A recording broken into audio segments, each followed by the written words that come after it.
Thanks for joining me for another edition of our Congressional Western Caucus Chairman's Chat. Appreciate you being with us. I am just delighted to have not only a friend, but my neighbor directly south of me in Oregon's second district, that's what I thought, Mr. Cliff Bentz, who is now in his second term. Doing a great job. He's a proud member of the Natural Resources Committee, and while on that committee, you are now chairman of the, I'll have to look, you can tell me, it's the Subcommittee on Water, Wildlife, and Fisheries. That's correct. So, Cliff, welcome. Thanks for being with me. So why should our viewers care about that subcommittee? Talk a little bit about you and your district, and just let us know who you are. Well, first of all, thanks for giving me the opportunity. The subcommittee is on water, wildlife, and fisheries, and of course, since I'm just to the south of your district, you know that much of my district has very little water. So when I was growing up on a cattle ranch in the far southeastern corner of the state, which is in my district also, we didn't have much water. So growing up, I realized it would probably be a good idea to become an expert in that space. I did. I went through college, law school, focused on water, and while the Oregon legislature did the same. And then when I got here, Chair Westerman asked if I would be ranking and now chair of water, wildlife, and fisheries. The committee has, of course, jurisdiction over all things water at the federal level, which is a little more narrow than you would think because the states have primary jurisdiction over most of their water. But we also have oceans. We have Bonneville Power Administration is under the jurisdiction of the committee, so that's hugely relevant right now because of the attempts to take out the Snake River dams. And so I'm very happy to have the opportunity to weigh in on all of those issues. So I'm guessing that with a title like that, this subcommittee also deals with things under the Endangered Species Act. That's correct. And the committee has jurisdiction over the ESA and NOAA and the U.S. Fish and Wildlife partially, and then NIMS. Each of National Marine Fisheries, each of those areas is caught up, if you will, in the Endangered Species Act and trying to figure out, I suppose, how to protect these animals that are listed to that end. I just got back from a hearing I held, my committee held up in Minnesota on the wolf just last year, just on Friday. And it was extraordinarily well attended, about 2 hours out of Minneapolis. And I think we did a great job of bringing the attention of the nation to the fact that we have literally tens of thousands of wolves, and we should follow the U.S. Fish and Wildlife's recommendation and delist them. Well, the ESA has got so many things, really problems with it. I think, and correct me if I'm wrong about this since I'm not on that committee, but I think the number or the percentage of species that have ever been put on the list that have actually come off is hovering right around 3%. Is that right? I think it's less, but it's an extremely modest number compared to the number of species that are either threatened or endangered. The real challenge is the having a way of addressing the issues that are raised by endangered species quickly.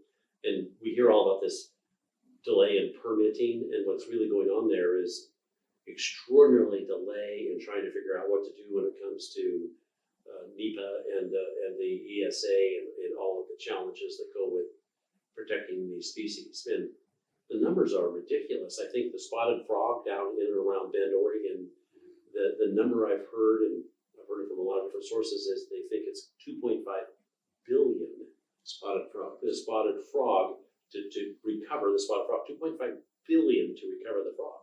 Well, we don't have 2.5 billion for the frog any more than we have billions for these other. You're talking dollars, $2.5 billion Wow. to try to recover the spotted frog. The point is the challenge that the act presents, both monetarily and in delay, is huge.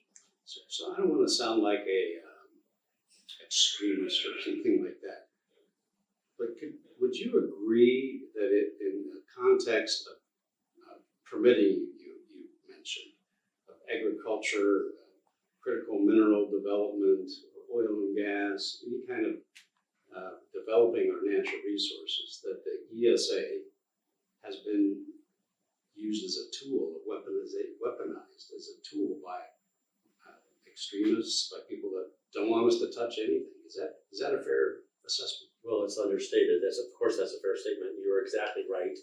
The challenge for all of us in the part of the economy where you need to deal with these endangered species is how in the world do you comply with these aggressive agencies that use species as an excuse for their continued funding and their continued existence, when you're at the same time trying to make a living or trying to generate electrical power or trying to mine minerals that we absolutely need for our defense of our nation. And then you encounter these huge haystacks of regulations that are incredibly expensive to get through and around and take huge amounts of time. So I wanted to mention, you are also part of our ESA reform working group. I appreciate your work on that. And maybe this is kind of getting at the same thing probably, but why do you think it's so important that we modernize the Endangered Species Act, bring it into the 21st century? Right, well, I think we have to recognize that a lot has changed since the act was first enacted, and that we've added about 60% more people to the United States. We've added this huge number of folks, and that means that the area where species intersect with people has dramatically increased. And how we manage that act, what the baseline is going to be, is extraordinarily important. And I know you've been working on that. You lead that group, thank goodness. And the challenge is, how do we take into account all the changes that have occurred since that act was first implemented? Yeah. And I think we need to get back to the original premise of why the act was put into place. That we actually want to help these species that are deemed endangered. And with a record of less than 3% success rate, you could argue easily that we are not doing much to help these species. We're not doing much to help the species. Also, no one wants to talk about letting a species go.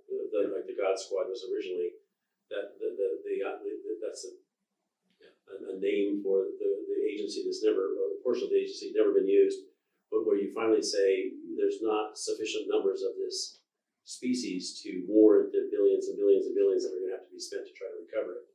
We never used that.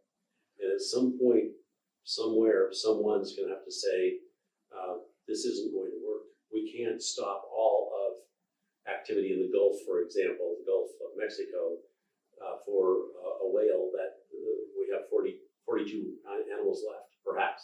No one's sure. So how do we have those really tough decisions about how much of what we're trying to get done we're going to stop in order to save a small number of creatures? Tough decision.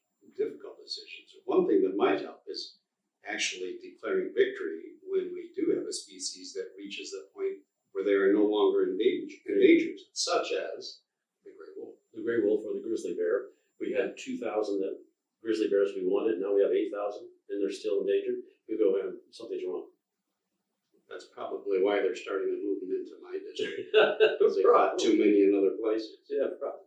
That's probably some truth to that.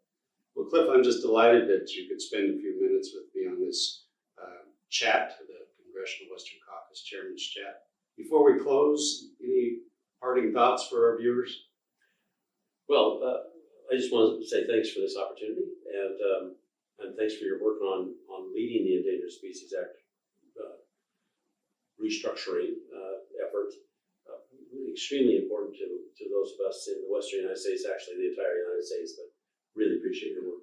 Good. Well, thank you. Thanks for being with us. Cliff Bentz, Oregon's 2nd Congressional District. Thanks for joining us for another edition of the Congressional Western Caucus Chairman's Chat.